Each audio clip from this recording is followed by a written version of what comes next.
The summer sun was heavy on the city streets, but no one expected the storm that was about to fall. People moved as usual, cars honked, and life looked normal. Yet something sharp was hiding beneath the air of peace, and it was waiting to break. Open. At the center of the park stood an old woman with tired eyes and slow steps. She had lived her whole life in that city, watching it change from calm to cruel. Her voice shook as she asked for simple kindness, but her words were not heard. Instead, two officers moved toward her with cold eyes, their hands already reaching for control. The old woman tried to explain, but her voice was weak. One officer pushed her back, another grabbed her arm too tightly. People walking nearby slowed down, whispering to each other, but none dared to step forward. Fear was stronger than courage, and silence fell heavy on the crowd. The woman cried out, her voice carrying across the park like a sharp bell. Her cry was not just a sound of pain, it was a cry of helplessness. She wanted someone to notice, someone to care. But the officers didn't listen. Their uniforms made them bold, their power unchecked. The park that was once peaceful became a stage for cruelty. And in that moment, the unexpected happened. Someone else heard her cry. Mike Tyson was nearby, walking in silence, his eyes locked on nothing in particular. He had lived through wars inside the ring and storms outside it, but nothing burned his heart more than injustice. His body was strong, his face marked by battles, but his spirit carried something more powerful than fists. He heard her cry, and he stopped. The sound pierced him deeper than any punch ever could. He turned, his eyes narrowing, watching the scene unfold. The officers pulled the old woman, ignoring her pleas. His heart pounded harder, not with fear, but with anger. Memories of his own struggles flashed in his mind, moments when no one had stood for him. Now he knew he had no choice but to step forward. For him, silence was impossible. For him, her cry was a command. The crowd noticed the shift. Whispers rose as people recognized him. His shoulders were broad, his steps heavy, and his presence filled the park. The officers turned for a second, their grip still tight on the old woman, but even they felt something strange in the air. It was not just a man approaching, it was a storm, a force too large to ignore. Mike's eyes locked on the woman, then on the officers. He saw her pain, her fear, and he saw their arrogance. His fists curled, but he didn't rush. He walked slowly, every step like a drumbeat, and the silence of the crowd grew. People pulled out phones, ready to capture the moment, but no one dared to interrupt. All they could do was watch, waiting for the clash that was certain to come. The old woman's eyes met his for a brief second. In them, he saw both fear and hope. She didn't know him personally, but she knew his name. And in that instant, she believed her cry had reached the right ears. Her shoulders trembled, but she held on, whispering words only he could understand. She whispered for help, for justice, for someone to finally stand against cruelty. The officers barked at Mike, telling him to back away, their hands tightening like claws. But his face did not move, his eyes did not blink. He kept walking, and each step was heavier than the last. He was not just one man in that moment, he was every voice that had ever been silenced, every hand that had ever been pushed down, every cry that had been ignored. And he would not stop until the balance was broken. In the middle of that park, an unexpected war was beginning. It was not a war of nations, but a war of strength against weakness, of arrogance against justice, of cruelty against compassion.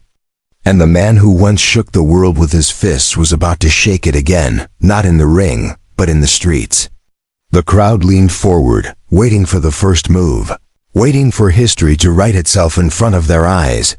The officer holding the old woman pulled her closer, his voice rising with command.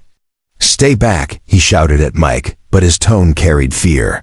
His grip tightened on the fragile arm of the woman, and she winced in pain. Around them, the crowd gasped. but none moved to stop it.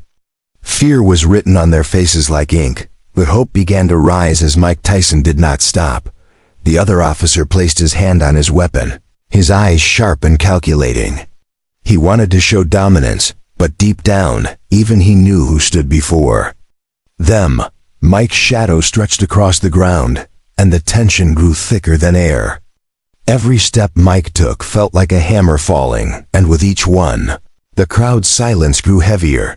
The old woman's cry broke the moment again. "Please, someone help me," she begged. Her voice was raw, filled with tears and years of struggle. Mike's jaw tightened as her words burned deeper. He did not see her as just an old woman. He saw her as every forgotten soul, every victim of power gone wrong. He was no longer walking toward the officers, he was walking toward justice. One officer tried to push Mike back with words. "This is police business." But words were weak against the storm standing before them. Mike's eyes didn't leave theirs. His voice was calm, but heavy like thunder. "Let her go." Those 3 words were sharper than any blade, and the crowd whispered them like a chant, repeating them softly in unity. The woman's body shook in the officer's grip, her breathing sharp and uneven. She tried to stay still, but her fear was stronger than her strength. Her eyes, however, found Mike's once more. For the first time that day, her heart believed she might see freedom. She held onto that belief like a drowning soul holding onto air. The officers glanced at each other.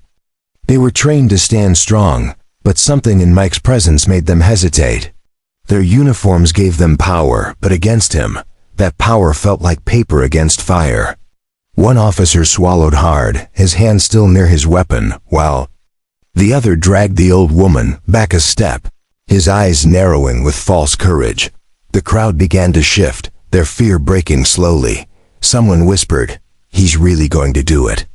Another pulled out their phone, recording every second. Children clung to their parents, eyes wide with both fear and awe. The city that once ignored injustice now had its eyes wide open. The people were no longer silent, because they felt the storm too. Mike raised his hand, not in violence, but in warning. His body was calm, yet his muscles carried the memory of battles fought. He had no need to swing yet, because his presence itself was a strike. "I won't tell you again," he said, his voice low but sharp. The officers felt the weight of those words press down on them like chains. The old woman's tears rolled down her cheeks. In her silence she prayed. Not for herself, but for the strength of the man standing for her. She didn't know why he cared, why he had stopped, but she knew in her heart that the world had finally sent someone who could not be ignored. Her hands trembled, but her spirit found light in his shadow. The air shifted again. One officer braced himself, anger flashing in his eyes. His pride was burning, and he wanted to show control. But control was already gone, because in that park, the power no longer belonged to the uniforms. The balance had already moved, and the unexpected war was about to ignite. The officer with his hand on the weapon finally lost his patience. He stepped forward, his voice harsh and sharp. "Stand down," he barked, but his command was weaker than it sounded. The crowd did not move back. They stood frozen, watching every detail, their eyes shifting between the officer and the giant standing before him. Mike did not flinch. His body was steady, his breathing calm, but his eyes burned like fire. He had seen violence all his life, but he had also learned control. He was not here to fight without reason. He was here to protect. His silence was heavier than words, and it broke the officer's confidence more than a punch ever could. The old woman tried to pull her arm free again, her voice cracking. "Please, let me go," she whispered. But the officer holding her only squeezed harder, his pride rising with his anger. To him, giving in meant weakness. To him, power was control. But he had forgotten that real power was standing in front of him, ready to strike if needed. The crowd began to murmur louder. Some shouted at the officers to release her. Others encouraged Mike, their voices small at first, then stronger. It was no longer just one man facing them. It was a wave of people slowly waking up. The park, once silent, began to breathe with courage. And every breath made the officers more uneasy. Mike finally stepped closer, his shadow swallowing theirs. His voice cut through the noise. "If you hurt her again, you'll answer to me." It was not a threat, it was a promise. His words rolled like thunder, and the crowd roared in agreement. The sound rattled the officers, and the one with his hand on his weapon hesitated, sweat glistening on his forehead. The old woman's knees weakened, her body shaking from the grip. She looked at Mike as if he was her last hope. In her mind, he was not just a fighter, not just a famous name. He was a shield, a wall against cruelty. Her cry had reached the right man, and now the world was watching to see if he would deliver justice. The officer dragging her back made one final mistake. He shoved her roughly, causing her to stumble forward. The crowd gasped, and in that instant, Mike moved. His hand caught her before she fell, steadying her with surprising gentleness. The sight shocked everyone, the strongest hands in the world holding the weakest life with care. The crowd erupted, shouting louder, their voices filling the park. Like a rising wave, the officer who shoved her tried to step forward again, his pride wounded by the loss of control. But now he was no longer facing the helpless old woman. He was facing a storm. Mike's shoulders squared, his body rising tall, and his eyes locked onto the man with a force that froze him in place. It was no longer a question of if conflict was certain. The crowd sensed it too. Phones lifted higher, voices rose, and people pushed closer to witness. Some shouted for peace, others demanded justice, but no one could look away. The park had become an arena, and the battle was no longer just about one woman. It was about dignity, power, and the line between justice and abuse. Mike placed the old woman gently behind him, shielding her with his body. His words came heavy and final. "You touch her again, and you deal with me." His voice was iron, and no one doubted it. The officers stood frozen, their power slipping away in front of the world. And as the sun burned overhead, the first spark of the real war lit up the city. The crowd's voices rose higher as Mike stood firm, shielding the old woman behind him. The officers were no longer in control, but pride is a dangerous fire. One of them clenched his jaw and stepped forward, his hand tightening into a fist. He wanted to prove strength, but he was about to learn the difference between force and true power. Mike's stance did not change. His body was calm, yet every muscle looked ready. Years of discipline had shaped him into something beyond ordinary men. He did not need to raise his fists yet, because his presence was enough to shake the air. But when the officer tried to shove him, Mike's body reacted with speed the crowd could barely follow. With one swift move, Mike blocked the shove, his arm strong as steel. The officer stumbled back, his pride crushed in front of hundreds of eyes. Gasps and shouts erupted around the park. People could not believe what they were seeing. It was no longer a quiet confrontation. It had become a battle line, drawn between cruelty and justice. The second officer stepped in, his anger boiling. He reached for Mike, but this time, Mike moved faster. His hand caught the officer's wrist, twisting it just enough to stop him without breaking it. The man cried out, the sound sharp and painful, and the crowd roared even louder. For the first time, the police looked small in their own uniforms. The old woman clutched her chest, tears streaming down her face. She whispered thanks under her breath, though her voice was lost in the storm of shouts. To her, Mike was no longer just a man, he was a wall of protection that could not be moved. She hid behind him, knowing she was safe as long as he stood there. The crowd began to chant. Some shouted Mike's name, others demanded the officers release the woman completely. The sound rolled like thunder, growing stronger by the second. The officers glanced around nervously, realizing they had lost the crowd. Authority slipped through their hands like sand, and all eyes were fixed on Mike. The officer whose wrist was caught struggled to break free, but Mike released him with controlled force. The man staggered back, holding his arm, shame and fear mixing in his face. Mike didn't chase him. He only stood tall, his voice deep and steady.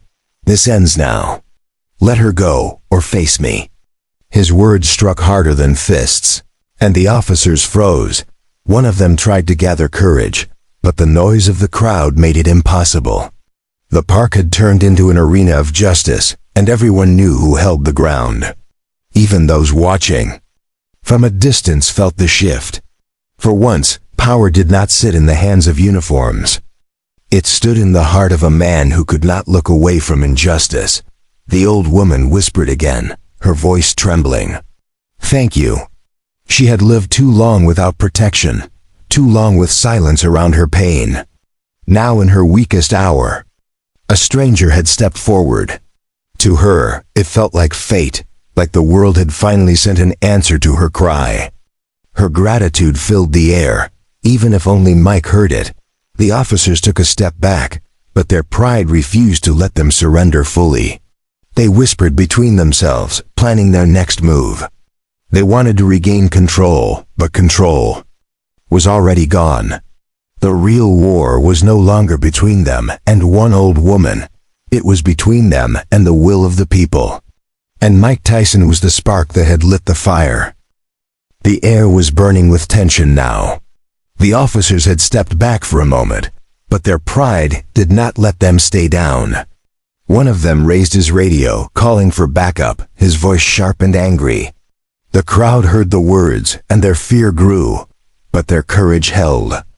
They knew more police would come, but they also knew Mike Tyson was not leaving. Mike stood unmoved, his chest rising slow and steady.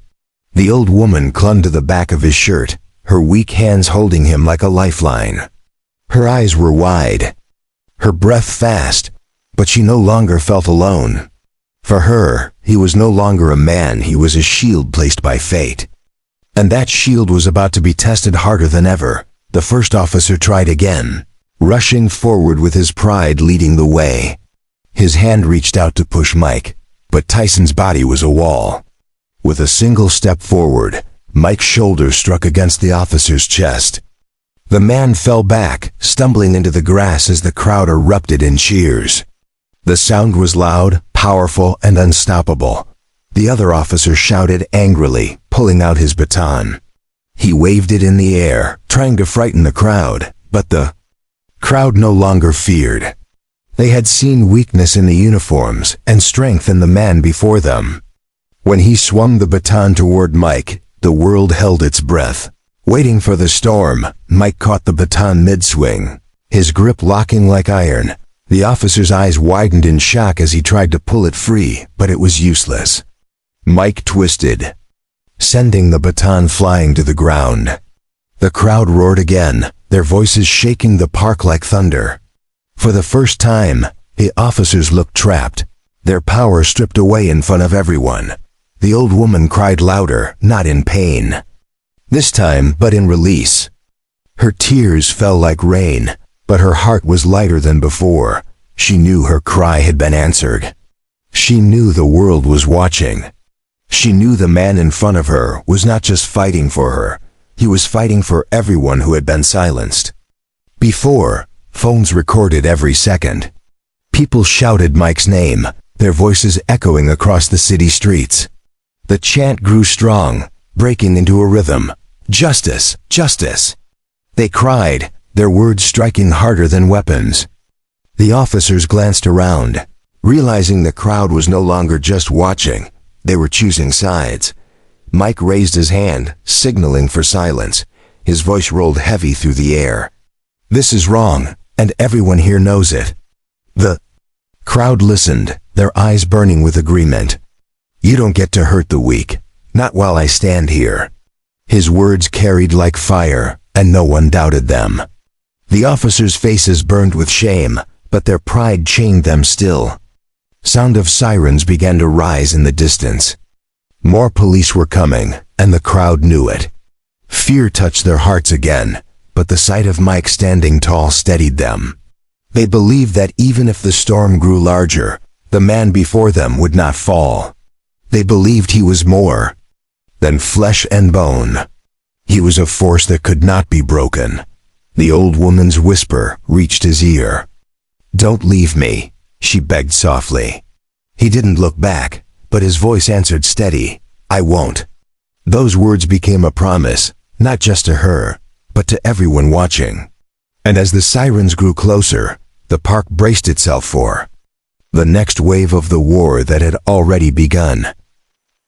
The sirens grew louder, echoing through the streets like drums of war. The crowd tensed, their courage battling with fear. Everyone knew more officers were on their way, and the scene could turn darker. Yet in the middle of it all, Mike Tyson stood unshaken, his shadow tall, his eyes locked on the men who still held their pride. The first group of backup officers rushed into the park. Their boots pounded the ground, their radios buzzed, their batons ready. The crowd shouted louder, their voices a wall of sound. But none of that broke Mike's focus. He stood firm, the old woman behind him, her trembling hands still clutching his shirt. To her, he was not just a fighter anymore, he was hope made flesh. The new officers hesitated when they saw who stood in front of them. His face was known everywhere, his power undeniable. He was not just another man to be pushed aside. They exchanged uncertain glances, realizing this was no ordinary standoff. The air felt different, heavier, as if the ground itself had chosen sides. Mike raised his hand again, not to strike, but to command silence. His voice carried across the park. "You are sworn to protect, not to harm. This woman is innocent. This ends here." His words cut deeper than any punch. The crowd erupted in cheers, chanting his name, their voices breaking the fear that had gripped them for too long. The officers wavered, their lines bending under the weight of the moment. Some lowered their batons, unsure of what to do. Their power was fading, and in its place, the people's strength rose. Even the radios in their hands felt useless now, because no backup could silence the truth burning in the crowd. The old woman stepped forward, her weak voice trembling but clear. "He saved me," she cried. Her words were simple, but they struck with more force than any weapon. Tears stained her cheeks, but her spirit shone bright. She pointed at Mike, her voice rising. He stood when no one else would. The crowd roared, their chant now unstoppable. "Justice! Justice!"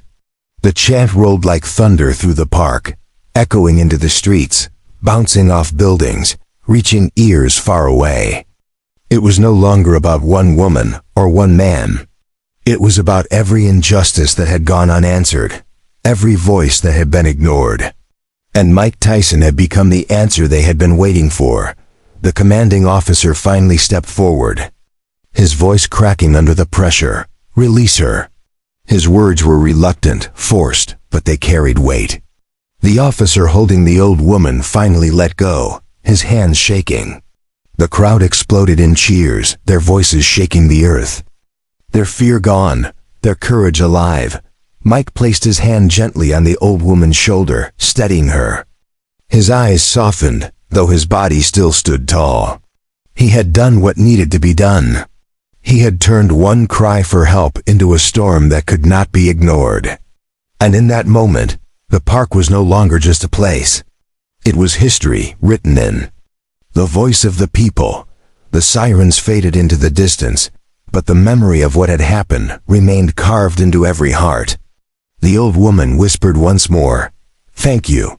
Mike nodded, his words few but strong.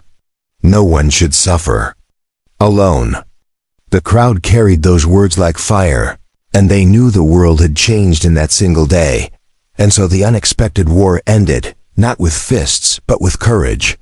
One man had stood, and because of him, everyone else had found their voice. The old woman was free, the officers broken, and the people awake. The cry for help had been answered, and the answer had shaken the city to its core.